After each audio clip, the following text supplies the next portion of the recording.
আলো আর অন্ধকারের মাঝে তখন এক নতুন সৃষ্টি হতে চলেছে। ফেরেশতারা জানে আল্লাহর পরিকল্পনার সব কিছুরই গভীরতা আছে, কিন্তু আজকের আদেশ তাদের কৌতূহলী করে তুলল।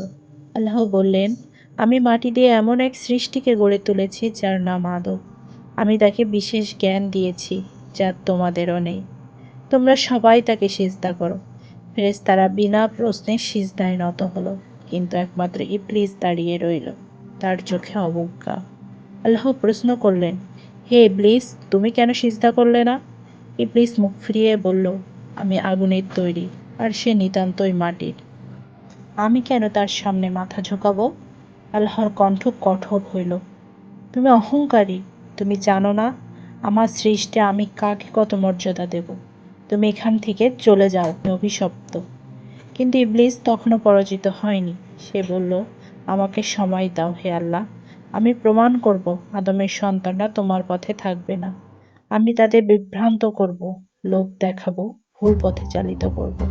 আল্লাহ বললেন, যারা সত্যের পথে থাকবে তোমার কোনো শক্তিই তাদের বিপথে নিতে পারবে না। ইবলিস হাসল, কিন্তু তার সে হাসিতে ছিল বিদ্রুপ।